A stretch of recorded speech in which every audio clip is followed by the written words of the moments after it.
ایک دفعہ کا ذکر ہے کہ کسی چوہے اور مینڈک کی ندی کنارے دوستی ہو گئی۔ دونوں ہر روز صبح مقررہ وقت پر ایک طے شدہ مقام پر ملتے، آپس میں بات چیت ہوتی، چھیڑ چھاڑ ہوتی، ہنسی کھیل ہوتا اور ایسے میں وقت گزر جاتا۔ یہ دوستی قدرے بڑھ گئی۔ جب دوستی زیادہ بڑھ گئی تو ایک دن چوہے نے اپنے عزیز ترین دوست مینڈک سے کہا، پیارے دوست، ملاقات کا یہ مختصر دورانیہ تو مجھے تیری صورت بھی ٹھیک طریقے سے دیکھنے نہیں دیتا۔ سنا ہے نماز تو 5 وقت کی فرض ہے، لیکن عاشق تو ہمیشہ عبادت کے سرور میں مست رہتے ہیں کہ نمازی 5 ویلے، عاشق ہر ویلے۔ اس لیے مجھ پر بڑا کرم ہوگا کہ اگر ایک مخصوص وقت کی شرط بھول کر تو مجھے وقت بے وقت یاد کرتا رہ۔ میں تو تجھ سے ملنے پانی کے اندر آنے کو بھی تیار ہوں، لیکن یہ ناممکن ہے۔ مینڈک اپنے دوست کی یہ بے تابی اور بے قراری دیکھ کر بے حد متاثر ہو گیا اور فرتے محبت سے آبدیدہ ہوا، اور اس نے فوراً کہا، تم یقین کرو میرا بھی یہی حال ہے، لیکن اب اس وقت بے وقت ملاقات کی تدبیر کیسے ہو؟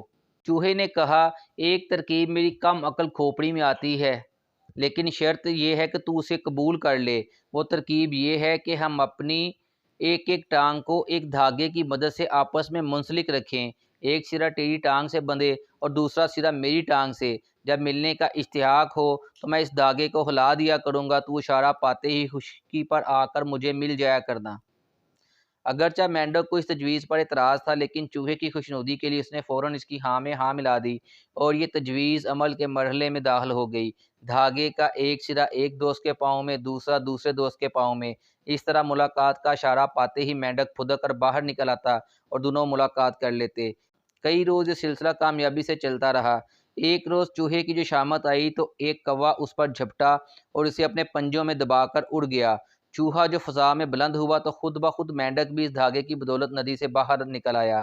اب صورتحال یہ تھی کہ کوے کے پنجوں میں چوہا تھا اور چوہے کی ٹانگ سے لٹکتے دھاگے کی بدولت مینڈک بیچارہ بھی ہوا میں تیر رہا تھا۔ لوگوں نے یہ نظارہ دیکھا تو ان کی سمجھ جواب دے گئی، کیونکہ اتنی دور سے دھاگا تو نظر نہیں آ رہا تھا، لیکن ہوا میں بے بسی سے ہاتھ پیر چلاتا مینڈک اڑتا دکھائی دے رہا تھا، اور وہ اس بات پر بھی حیران تھے کہ کوے نے مینڈک کو ندی کے اندر جا کر کیسے پھانس لیا۔ ادھر مینڈک اس ناگہانی افتاد پر زبان حال سے یہ فریاد کیے جاتا تھا کہ اے لوگو، مجھے دیکھ کر عبرت پکڑو، یہ سزا مجھے اس لیے ملی کہ میں نے ایک غیر جنس اور کم عقل سے دوستی کی۔ یا الہی، نااہل دوستوں سے ہر کسی کو محفوظ رکھ۔